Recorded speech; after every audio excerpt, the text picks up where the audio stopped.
Hello everyone. Hope all of you are in good health. So today I won't be talking about my balcony garden or the plants. Instead, I'll be reviewing this phone. Uh, it's a budget smartphone. Uh, it's called or it's the Panasonic Eluga i7 Enterprise Edition with July 2020 update or upgrade. I'll be talking about the contents in the box, the specifications of the phone, and the performance that I experienced on this phone. Um so, this phone is available at Amazon for 5,000 rupees. Um, the phone available at Flipkart is an older version.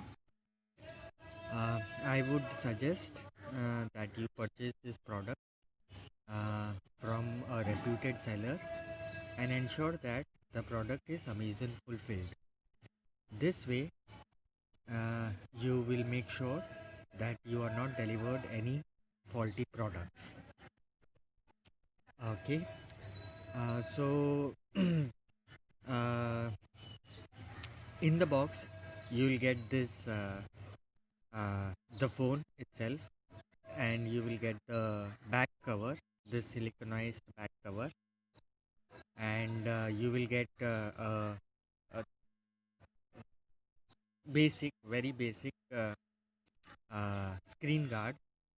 Uh, one will be available, uh, one will already be stuck on the phone, and another, there is another in the box. And along with it, you get an adapter and a USB cable to charge the phone, and an earphone, a very basic earphone headset.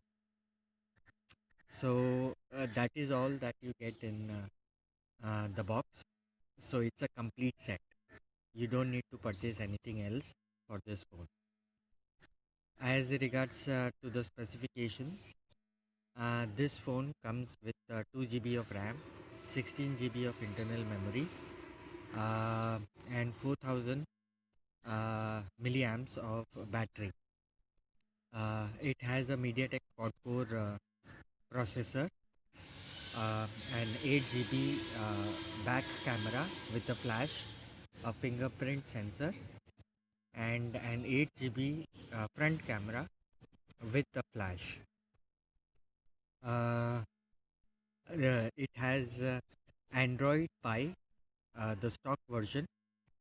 Uh, so there are no other apps besides the Google applications on your and the Android applications on your phone, on this phone. So uh, there is no bloatware, nothing. Any new app needs to be downloaded on from Play Store. Uh, it supports 4G VoLTE or 4G LTE networks, and it supports two SIM cards and a memory card. The SIM cards, you need to remove the back cover. There is a notch out here which you need to use to open the back cover.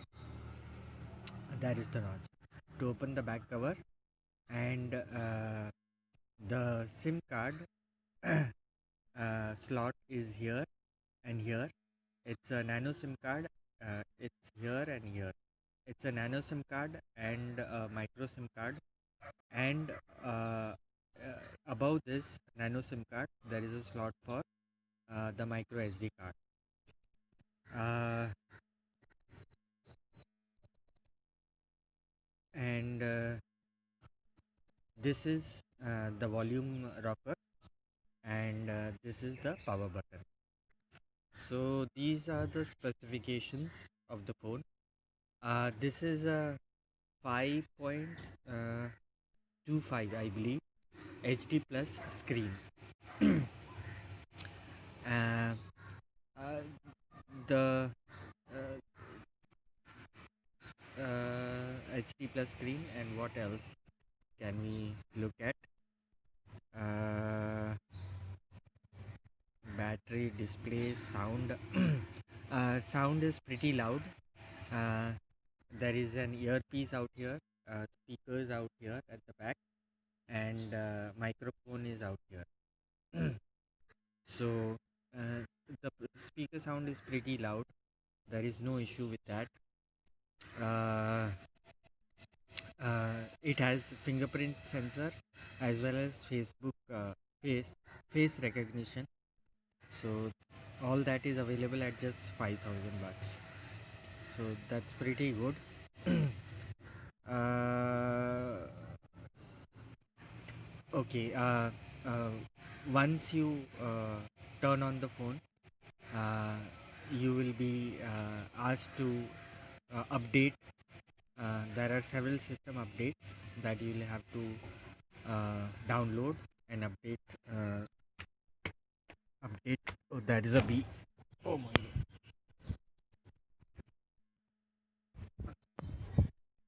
Sorry. Sorry. There was a bee. Uh, so yeah, you'll need to update the software. Please ensure that you put in a pin protection or a pattern protection uh, the very first time you set up the phone. This is essential so that the phone does not go into a backend programming mode when it is updating. So as far as performance goes, I have used the phone uh, uh, with one SIM card and internet service fully on with uh, minimal uh, uh, brightness level. So minimum brightness level, and it has remained. It has given me a battery backup of uh, nearly 2 days. So if you increase the brightness, and if you are going to add a new SIM card, as well as uh, try uh, listen to or watch videos, listen to songs and everything, the battery will give you a day's usage. uh, it does not have any fast charging facility, so uh, it will charge from 30% to 95% in around 4 hours. uh, the combination of the stock Android and 2 GB of RAM, the quad core processor, uh, and the internal memory, uh, you get a fairly good performance out of this phone. There is definitely no lag, even with the fingerprint sensor. There is definitely no lag. The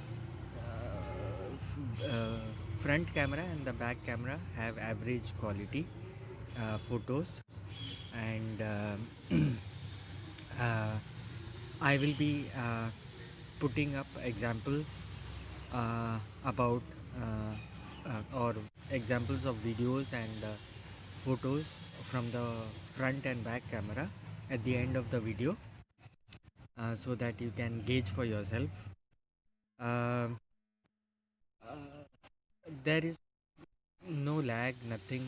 So it's uh, for an average user like me, this is a pretty decent phone and a total value for money. Uh, what else? Battery performance, lagging. That's about it. And the camera is decent.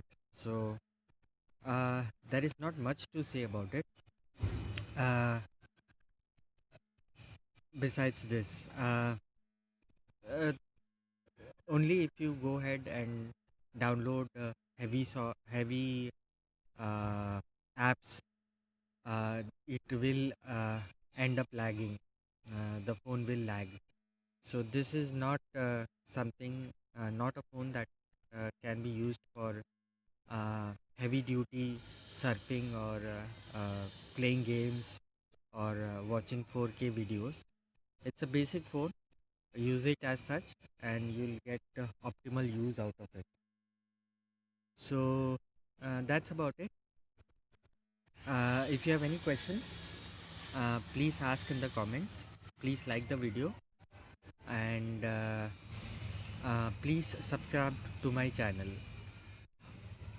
One more thing I'll add, uh, the wallpaper uh, that comes with the phone is has a dark black background, which didn't work well for me. So I took a picture of one of my paintings and I'm using that as a background.